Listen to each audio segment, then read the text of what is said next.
Hello and welcome to episode 24 of the Made by Mumino podcast. My name is Kathryn and this is a knitting podcast where I talk about the projects I'm working on, what's inspiring me, my knitting plans, irresponsible purchases, that kind of thing. Occasionally other crafts too, but mainly knitting.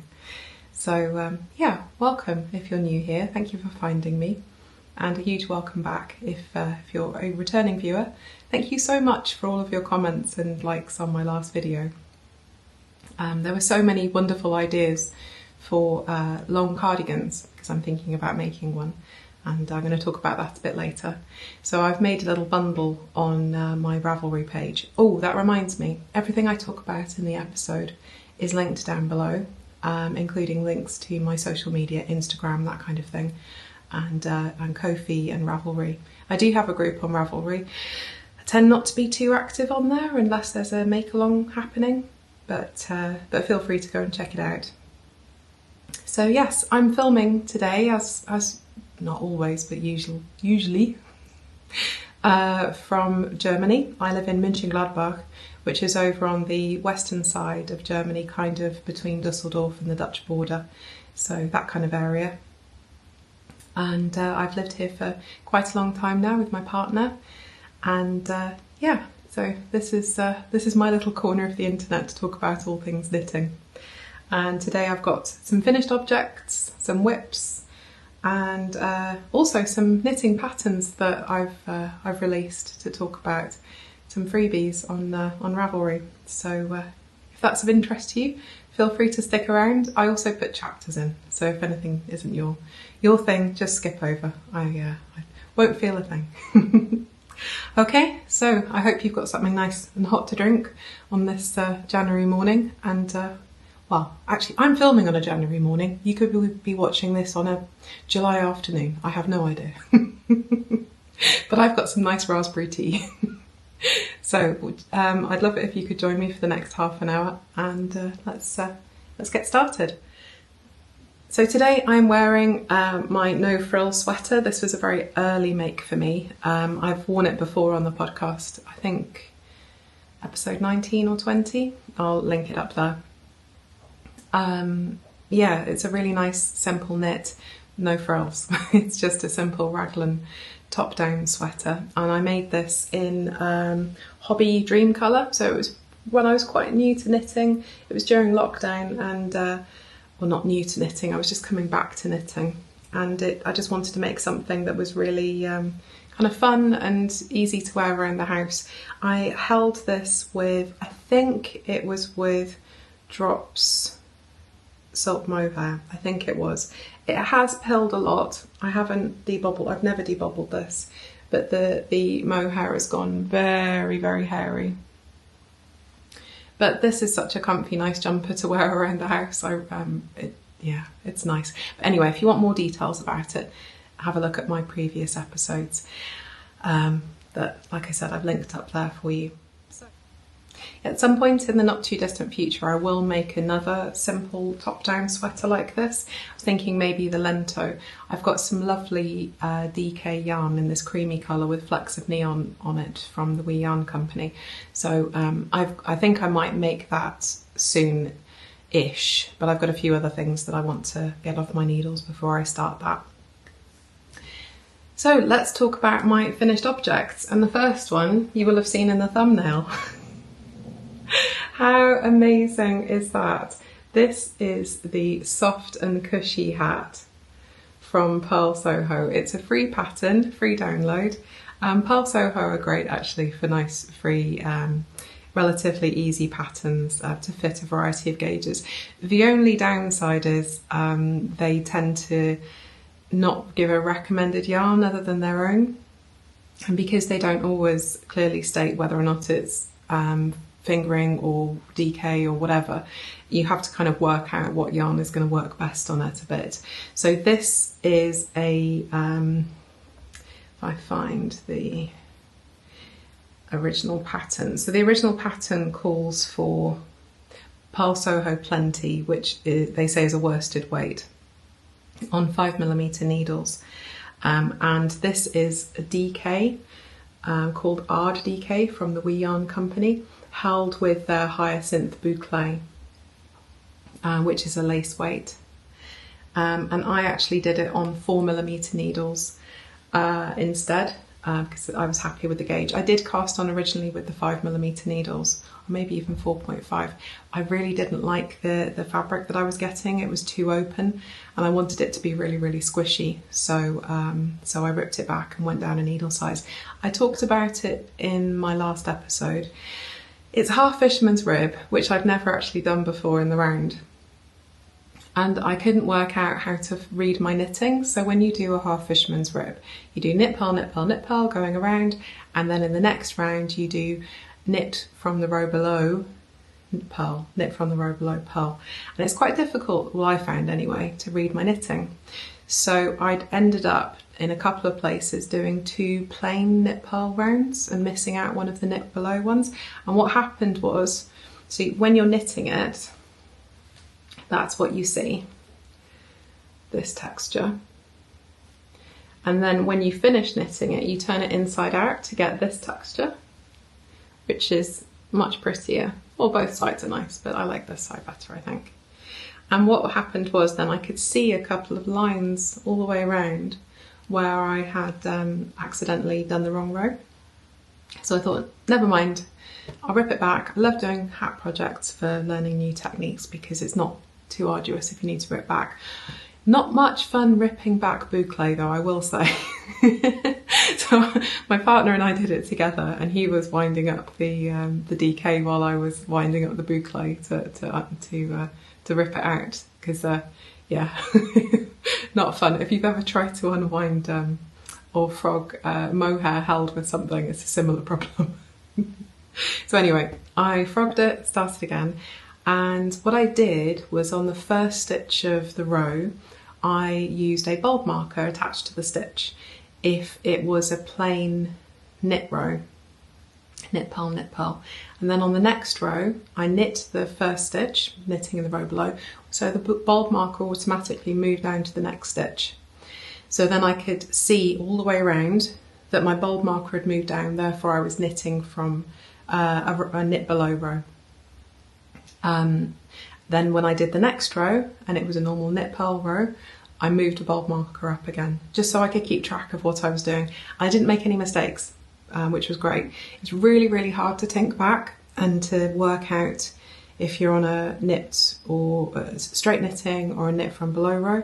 So it worked really nicely actually, just to keep a little bit of a, I don't know, a marker of where you are in the pattern. And yeah, didn't make any mistakes this time. I'm really, really happy with it. It's so cool, isn't it? It's really squishy. I feel like a beacon when I'm wearing it.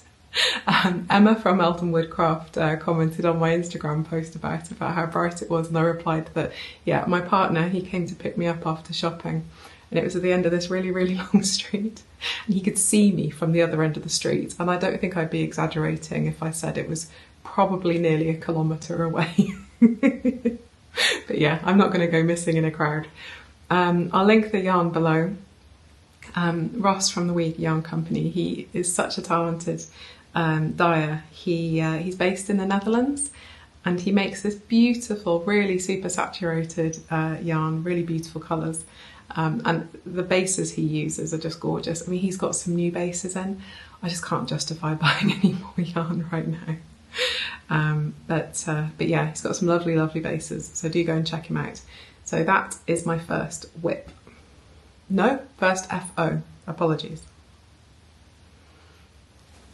Okay, so my next finished object, I put it back in my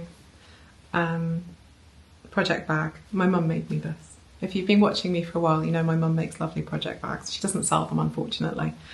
But yeah, and so anyway, I put it back in here.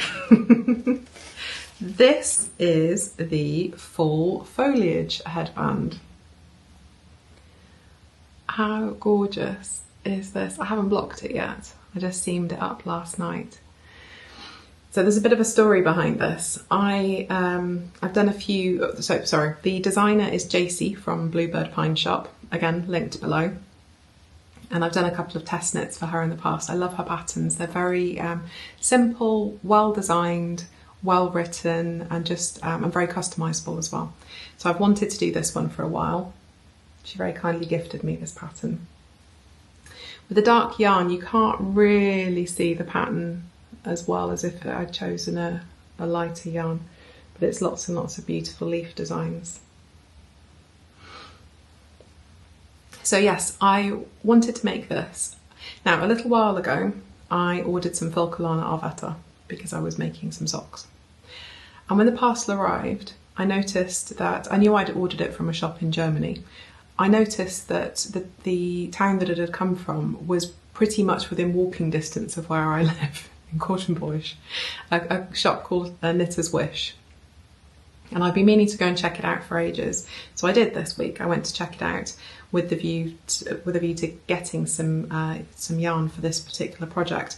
The yarn shop's lovely. It's really, really nice. It's they specialise in Scandinavian yarns, and hopefully I'm emailing the owners of the shop, and hopefully I'll arrange to go and do a little tour for you. So maybe in the next episode there'll be a little yarn shop tour. But I've linked the shop down below as well. Especially if you're based in Germany, it's a fantastic place to get Scandinavian yarns from, because it can be a bit pricey sometimes with the postage from the Scandinavian countries. So yeah, go and check it out.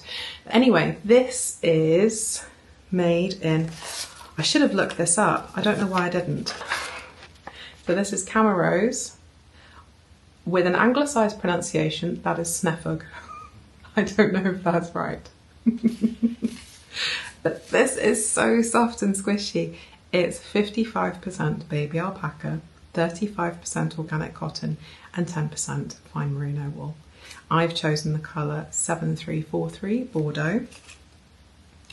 And this will definitely be keeping my ears warm. I think it's coming out slightly brownish on the camera, but in real life it's definitely more of an aubergine colour. So the original pattern it comes in, I think, 4 or 5 different sizes, but in theory you can just keep knitting until it's the right length. So I did the largest size, which is adult, and the recommended needle size was 4mm or a US 6, which is what I used. And I didn't hold the yarn double or anything, held it singly. For my size, it recommended knitting for 20 inches before seaming it together in this way, which is much easier than it looks. Much easier than it looks. And JC gives really good instructions in the pattern, written instructions of how to put this together. But yeah, I actually knitted for 21 inches because I've got a slightly larger head. But all my notes are on Ravelry as well. So yes, that is that. It's very, very squishy and warm. And when I'm waiting for trains at 5 o'clock in the morning, when it is -10 occasionally here in the winter, I think this will come into its own. So yeah, I'm really, really happy with that. From 2 skeins of this, each one I think is 50 grams. Yeah, 50 grams. I had that remaining. That was it. So 2 skeins of this is pretty spot on. So 1 skein, 50 grams, is 110 meters. So it's slightly more than a DK. So yeah, that is the full foliage headband from JC of Bluebird Pine Shop. And yeah, hopefully I'll put some photographs on Instagram in the next few days. I'll try and take some photographs. So that's that.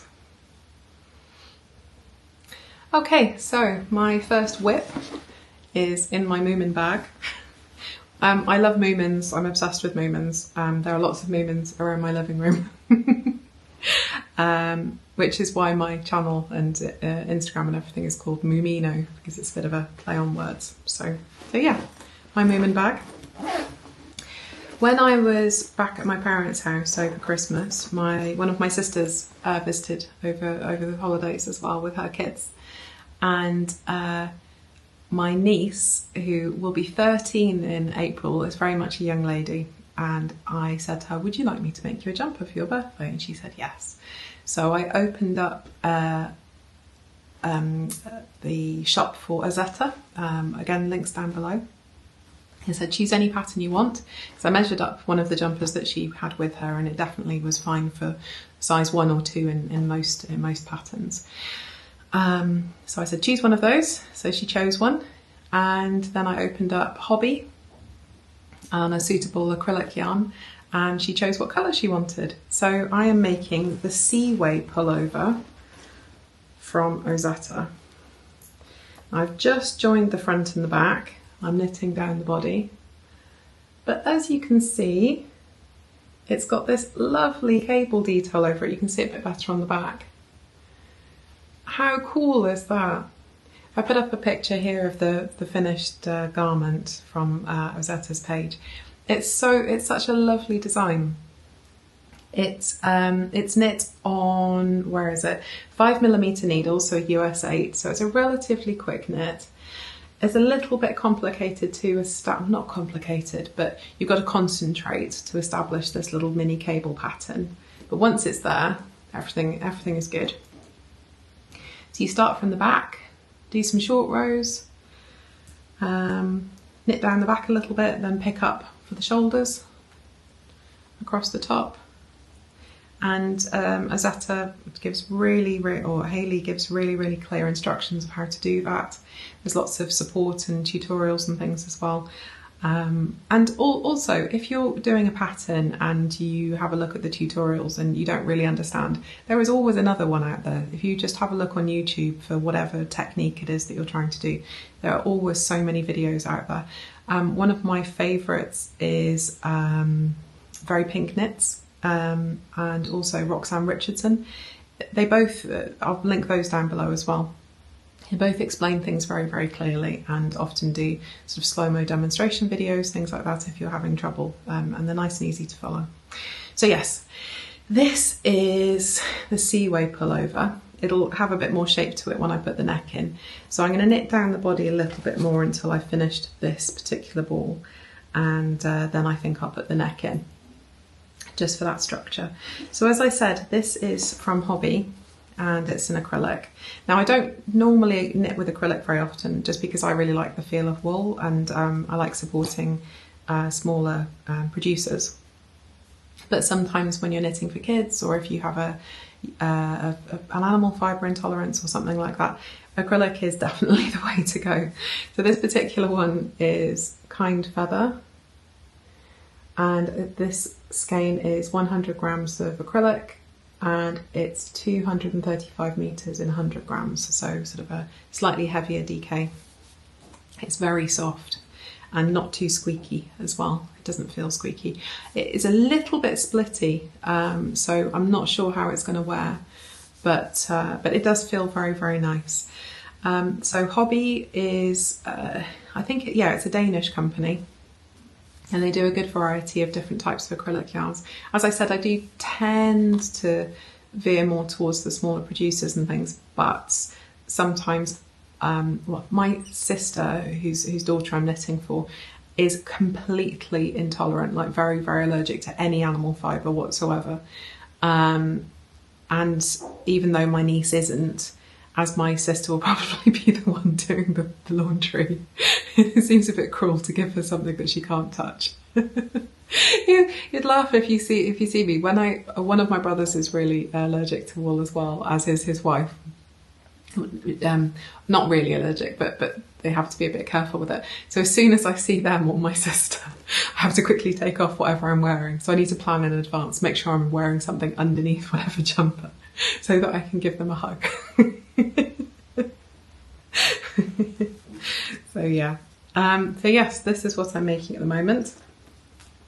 Her birthday isn't until April, so I've got lots of time, so I'll just keep plugging away on this quietly in the background when I'm not knitting on anything else. And it's very satisfying. So to knit this, I'm using, where is it? 1 second. Back again. So to knit this, to knit the cables, I'm using these. So I've got, let me see this.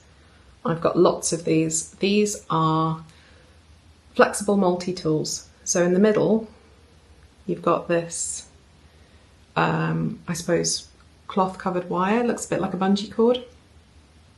That's when you move it, it stays in position. So you can move them around. So I love these. I've got about 5 of these, I think, and I use them as a cabling needle. I know you can knit, cable without a cable needle. I just prefer to use one, especially when it's something that's bigger than just a single stitch that you're slipping. So yeah, I keep these in most of my project bags. The ends are made of bamboo. Again, I'll post a link down below to the Etsy shop. I think I got these originally from So Sweet Violet, but unfortunately she's closed her shop. She's not selling anymore. So yeah, but I do recommend these.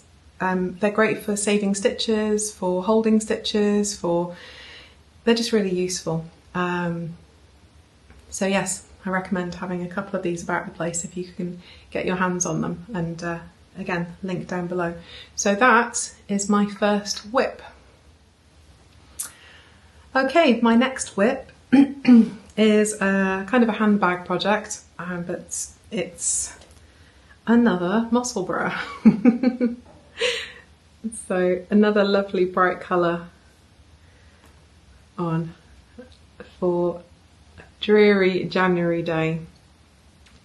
So yes, if you haven't seen my channel before, you won't know that I love this pattern. I think it's one of the best value patterns I've ever had. It's completely customizable. The pattern is not written with a particular yarn in mind. You knit the first part, so it's a paid for pattern, so I can't give numbers. But you knit the first part and then you work out your gauge from that. And then it tells you what to do after that. And it's a brilliant handbag project because as soon as you've got to that point there, where the increases stop, it's just round and round and round and round for ages until you end up with a lovely tube, which then you do the decreases at the end and put it inside to have a double layer hat. That didn't explain that very well. Have a look back at my previous episodes, I've made loads of them. I love this pattern. It's by Mwsogl, and you can put stripes in. It's great for scrappy projects. It's yeah. So I'm making this in another WIP Yarn Company yarn. This is Yaldi Yak Sock, and it is called Sprayed, and how gorgeous is that? Absolutely lovely. So I forgot to give you the yarn makeups for the other projects. Anyway, it doesn't matter. So Yaldi Yak Sock is 70% merino, 20% yak and 10% nylon, and it's very soft. I'm a big fan of yak fibre. It gives a slightly sort of more muted background colour, so everything comes out a bit more sort of, yeah, muted. But I just love this. It looks like graffiti or something to me. It's really cool. It's my partner and my anniversary next month, so I'm knitting this as a little anniversary gift for him. He loves his Musselburghs. He must have at least 5 or 6 that I've made him, and then a couple of others that my mum made him as well. So he has one, more than one for every day of the week. But yeah, that's what I'm knitting in my handbag at the moment. So that's to be finished next month. Okay, what am I talking about next? Okay, my next and I think final WIP is housed in my lovely little Harris tweed bag. And I'm making some scrappy socks. So I had lots of leftovers from a project jumper that I made for my partner recently. And if I show you, it's not scrappy because there is one complete ball left as well. This is Landhaus from Atelier Citron. It's a lovely, soft, squishy, very round sock yarn. It is, I think, where is it? Yeah, 80% merino and 20% polyamide, and 50 grams is 200 meters. So definitely a normal weight for making socks. And it's really nice and squishy. And I had a few different colors left. And I was wondering what to do with this because they're not really colours I would use very often. I thought I will make some scrappy socks. So I started making some scrappy socks. And I knit a little cuff. So this is not using a particular pattern, it's just my little sock recipe, which I will write down at some point. It's a 1x1 twisted rib that I do for about 20 rounds in this instance. And then I joined the black and I thought, I've got this cream colour, how am I going to work that in? So I did that. I went online and I found a little chart that somebody had made for Stormtrooper helmets. I've linked it down below. And yeah, so I'm making some Stormtrooper socks. So I'm making this up as I go along, really. But I put in a little 1x1 detail there, did my little Stormtrooper helmets, another little 1x1, and I think I'm just going to do the rest black. So I'll knit probably 20 more rounds. I tend to do, for myself, about 60 to 80 rounds for the leg, and I'm not sure who these are going to be for yet. I have an idea, but we will see. So yeah, I'm going to knit another few rounds, and I think I'll probably do the heels and toes in this sort of burnt orange colour as well. But how much fun is that? It's I've made life difficult for myself. It's not really a handbag project, unfortunately, because of the colour work. But so I'll try and get this one beyond the colour work as well, because then they can live in my handbag. But I had loads of little bits left. If you watched my Vlogmas, you will have seen that I had to rip out my partner's jumper that I made for him up to the armpits pretty much and redo the colour work. So I had lots of little bits like this that I didn't know what to do with. But maybe I could put them in a blanket. And I thought, no, colour work. So that is what I'm working on at the moment. Just slowly. They're not a priority, but they are fun. But yes, that's that. So yeah, I will write up the recipe that I use for socks and how I put in colour work and things as well. I will do that at some point. I've been writing up a couple of patterns recently, not for sale or anything, just as free downloads on Ravelry. So I'll add that one to the little collection, I think, in the next couple of weeks.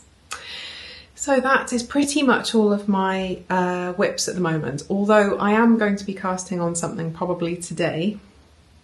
In the last episode I asked for ideas for making a long cardigan, so I've got this beautiful Nutidon in this gorgeous really vivid green colour, and I've got 500 grams of this, and I would like it to be a long cardigan that I can wear as like a top layer over things, and this is just so beautiful. So I asked for ideas. I already had a couple of ideas for myself, but a couple of people suggested the Riggies cardigan by Gudrun Johnson, and I thought that's a brilliant idea. I've got the book, so yeah, I will be casting on for that probably later on today, maybe swatching. If I put a picture up here for you. But this is, it's a paid for pattern. It's not available as a single download. It's in this book, Grand Shetland Adventures, Adventure Knits. It's a really beautiful book. As with all liner books, it is gorgeous, and there are some really beautiful patterns in here. I mean, like gorgeous patterns. I already have the cake fridge hat. I didn't actually make, my mum made it for me. Well, no, she made it for herself and it was too big, and I have a big head, so she gave it to me. But there's a few things in here that I'd really like to make. But anyway, the pattern that I'm going to be casting on from here is the Riggies cardigan. And it is just really interesting. It appealed to me because it's not a typical construction. It's knit in garter stitch sideways with some seaming. So it's an oversized open front garter stitch cardigan that's worked flat in pieces from side to side. It just really appealed to me because it looked a bit different and looked a bit interesting. So here's some more pictures here. The designer wearing it. But yeah, I think it would, it's going to be perfect for the yarn. So I'm going to do some swatching. I'm going to try swatching Held Double and see how I feel about that.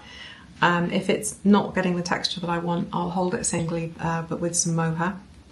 I do have some green mohair in stash, so I can do a couple of swatches from that just to see how I feel about it.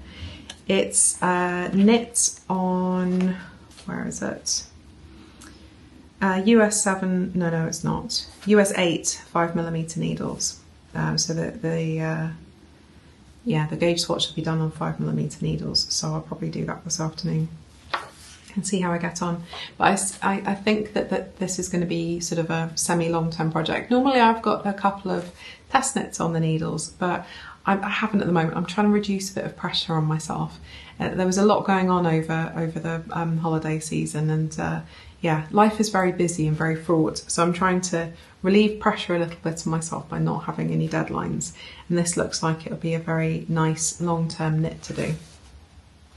So yes, that is going to be my next cast on, and I'm really looking forward to it. So thank you again for all of your wonderful suggestions for long length cardigans. Like I said at the beginning, I've made a little bundle, so if you're looking for a nice pattern for a long line cardigan, that's a good place to start anyway, because there were lots of wonderful ideas. So thank you again. Okay, the last thing I want to talk about today is, I should say, 2 patterns that I've just released. So they're just freebies, little recipes that you can download on Ravelry. And I released the first one, I think it was on Friday. It had a fantastic response. Loads of people have downloaded it. And it was even like #1 on the debut patterns for a while, which was really cool. So thank you if you've already downloaded it. I'll put a picture up here. This is the Mwsogl cowl. And it's just a really, really simple infinity cowl. It's knit in moss stitch, it's knit flat. So I knit it with a provisional cast on, and then I grafted it at the end. But there's no reason why you can't just do a regular cast on and then seam it at the end if you don't feel up to doing a bit of grafting. I've done written instructions for provisional cast-ons and grafting and things in the pattern as well. So, but if you're not sure about anything, please do let me know. I'm more than happy to help. But I wanted to release a couple of patterns that were really beginner friendly, very easy to follow, to just make just basic items that sort of just have a really nice texture and nice feel to them. Yeah, that were kind of not quick knits necessarily, but just yeah, beginner friendly, nice textured knits that look very sort of classic. So that's the first one that I released, and it's for DK. It uses 2.5 skeins, so just 240 grams of DK weight or worsted weight. But again, mess about with needle size and things if you want to do it in a different gauge. It would work very well in more bulky yarn too, but you would need to swatch just to see what you're happy with and to work out how many stitches you wanted to cast on. But again, if you want any help with that, just comment down below and I'm more than happy to give some advice. We can work it out together, even if I don't know the answer. But I've just released another one today. So today is, what is it, the 27th of January. So if you're watching, I've just done another one. Now this is a little bit bobbly, but this is a shawl that I made back in 2020, December 2020 I cast this on. So I came back to knitting after a long hiatus. I used to knit quite a lot when I lived in the UK many years ago, when I lived in Swindon with my ex-husband. Not a happy time in my life. So it took me quite a while to get back to knitting again. And then when I did, it was because I went to a garden centre during lockdown with my partner, and I saw this shawl, and it was this beautiful all over seed stitch. It's very simple. It just looked really nice, and I was going to buy it, and I thought, do you know what? I bet I can make that. So when I got home, I talked to my mum about it on FaceTime, because at that point we were FaceTiming every day. And she said, do you know what, go for it, do it. I'm sure you can work it out. Also, I was a bit scared about following a pattern in case I didn't understand it or I got bored or whatever. So I thought, do you know what, I'm going to make it up myself.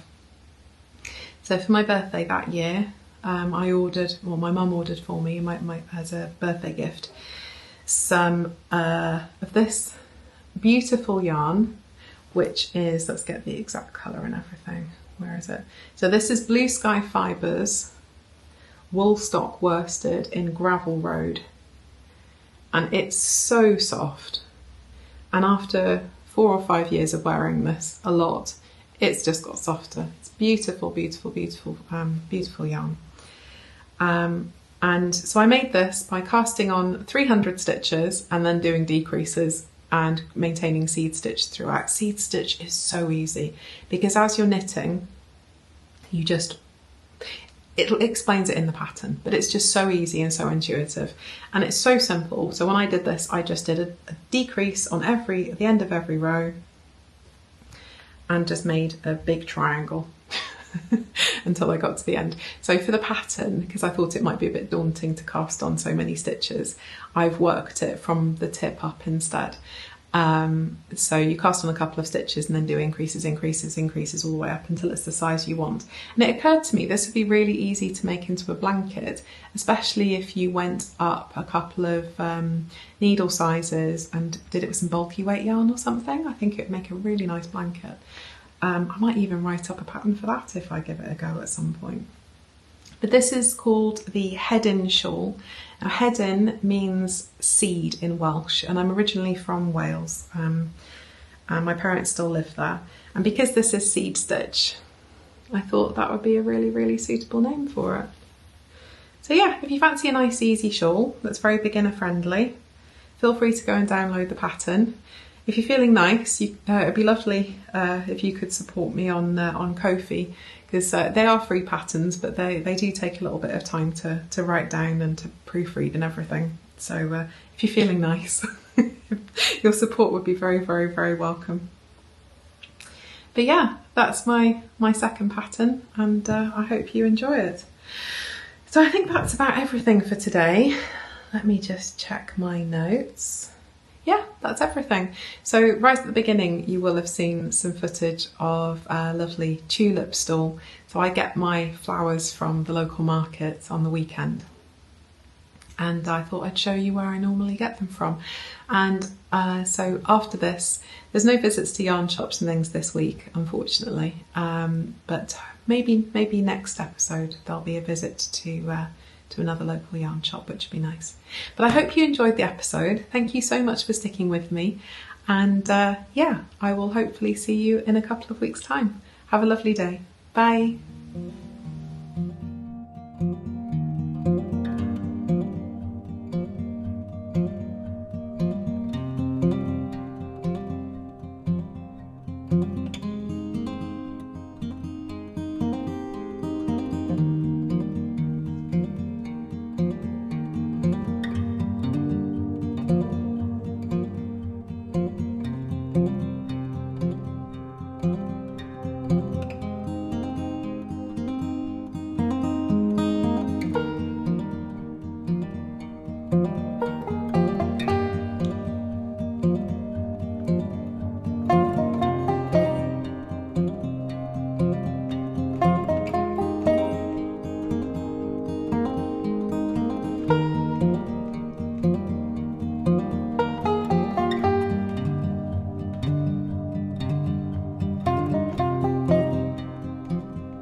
you.